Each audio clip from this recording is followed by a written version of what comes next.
I'm going to do an introduction to Adrian Richardson, and then we'll just hand it mostly over to Adrian. Right, so I receive instructions from the control room, which is always tucked away. Oh, did you want to mention the control room? There's a control room. Okay. Yeah. There's a control room. Behind there is where the director sits, and all that. There, the director is the person who calls the shots, and that's literally what he does.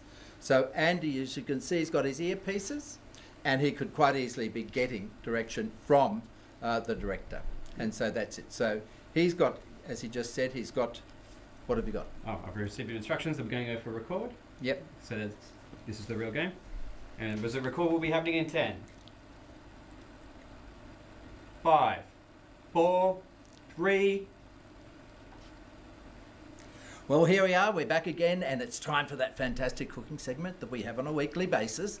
And Chef Adrian Richardson is with us. And what are we doing today, mate? Peter, it's an absolute pleasure to be here. I'm going to cook for you one of my favourite dishes in the entire world. I'm going to make some ricotta cheese gnocchi. Now, you're going to help me, of course. I'm not doing this on my own. Get to one side here because I know you want to get stuck into this. I do. I'm going to ask you first to crack that egg into the bowl and then whisk it up with a fork. And then I'm going to put in my bowl here some ricotta cheese, some lovely fresh ricotta cheese, and I've let it cool down a little bit. You can see how firm it is. It's beautiful stuff, isn't it? Now, to that, when I was a little boy, Peter, my job was to mix the egg up for my nonna. I would actually mix it up with my finger, and then by the time I was, a little bit older, she said, Adrian, I think you're 17 years old now, time to get off my knee. But there we go. What I'll do is I'll add the egg to that, the lightly beaten egg. So that's 500 grams of ricotta cheese, Peter. 150 grams of plain flour that's been sifted, 1 egg, a pinch of salt, and to that I'm going to add 150 grams of grated Parmesan cheese. Right, okay. Australian Parmesan cheese, of course. Of course. Now, what I'll do is I'll start to mix that by hand, and I'm going to get you to grab the peppercorns there and put some peppercorns in here. I can do that. You can do that. And what I'll do is mix this together really, really gently. And, you know, it's something you could get the kids to do at home because they love getting their hands messy. There we go. Like it, Am? In goes the pepper. There we go. And what I do is I mix it around. Now, Peter, if you're making this... Do you like a lot or a little? That should be about right there, I think. Perfect measurement. Yes, and you get the little black speckles of the pepper in there. You could use white pepper if you want to. These or not? Yeah, throw it in. No, We don't want the stragglers to go everywhere. And what I'll do is mix that around gently like that, and you can see it starting to come together. Sure. And that's what, when I just throw it onto the board here, and you'll be able to see it a lot better there. And I've actually got a bit of extra flour here that I use to dust it. And see how, in a matter of seconds, it comes together. And I just knead it a little bit. Now, you added some peppercorns in there, so we had little speckles of the pepper, but you could also use some fresh herbs. Right. If you had some dill or some chives, you could just chop them up and mix it through, but we're making regular gnocchi today, regular ricotta cheese gnocchi. Now, I've got one of these plastic scrapers. You could use maybe a spatula or the back of a knife or just a regular knife. I'm only going to make 3 here, so what I'll do is I'll cut it through the middle here, just like that. And then with some flour, I'm going to sprinkle it on the bench here. The idea is then to have plenty of flour. Have an extra bit of flour around, and I'll just roll it out. And you know what, Peter? I've made it with self-raising flour. You know, I didn't have any plain flour. I've made it with self-raising flour, and it still comes together. Now, you can see it's broken apart. Yeah. I don't mind that because I want it to be nice and soft and fall apart. And I'll put that there like that. Sure. And just give it a bit of a roll. Would you like to do one of these? There we go. You know, you are doing such a great job, but I can do it. You can do one. It's really easy. Imagine if you've got the kids around and you want to teach them how to cook, because I think it's really important to teach kids how to cook.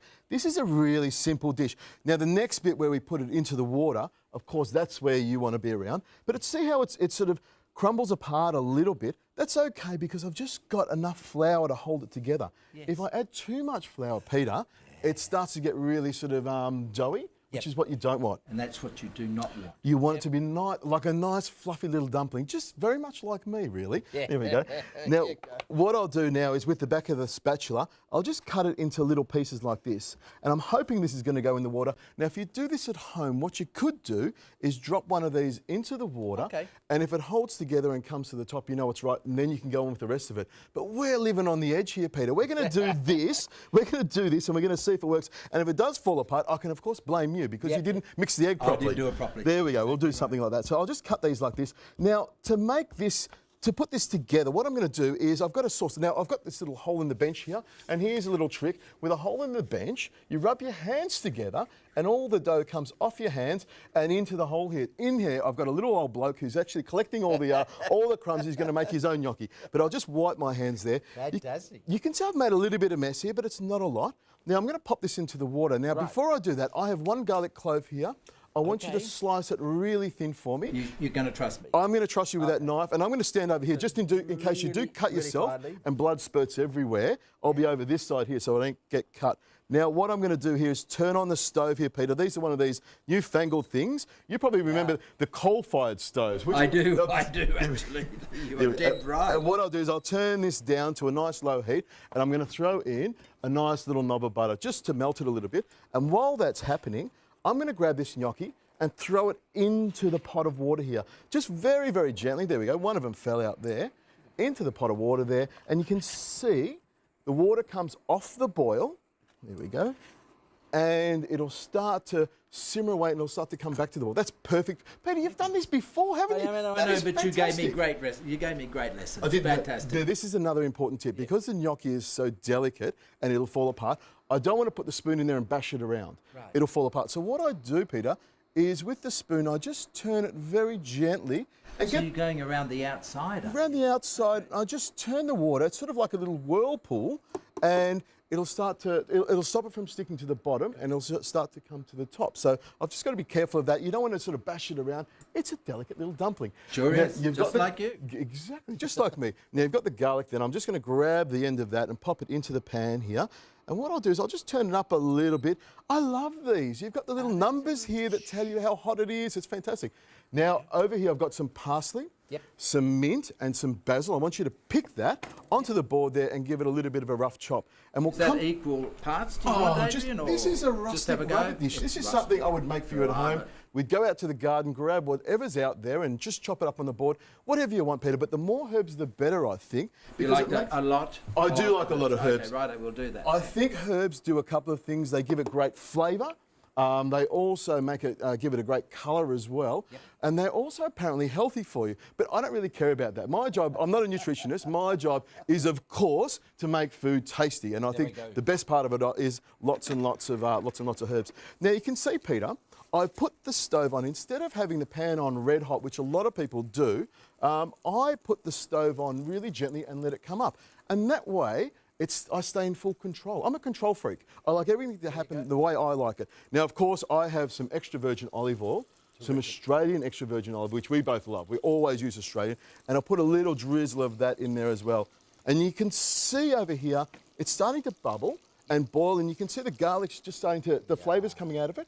And you can smell it. You can smell it. And the amazing thing, and this is a scientific fact that I've found out, that when I heat the butter up with garlic, all the fat and cholesterol actually rises up into the atmosphere like steam and helps repair the ozone layer. So in actual fact, this is a green dish. So there we go. I'll stir that around. Now pass me those peas there, Peter. And with that knife there, if you can give the herb just a little rough sort of chop. That's perfect. Just give it a little rough chop. Now, I'm going to put some peas in here. You know, about a quarter of a cup will go in there, and I'll just stir that around. And, of course, some salt, because salt is what brings out flavour. You want to have a nice amount of salt and everything. Have a look over here, Peter. Yeah, look at them. It looks fantastic, doesn't it? And what I'll do is just gently with this is what we call a spider. I don't know why we call it a spider, but it's called the spider. And I'll gently take it out and pop it into the pan here. And I'll just turn that right down here. And if you can throw the herbs in as well, there we go. It's like a family dish. You and I do this together. And I'll just get the last couple of bits out. Now, if you, normally at home, I would use a colander.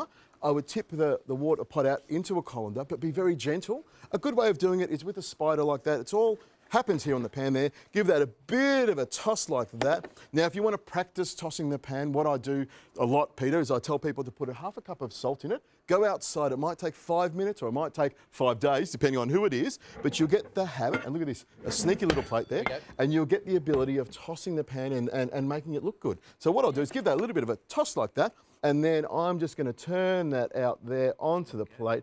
Look at that. That is fantastic. Get it all onto there.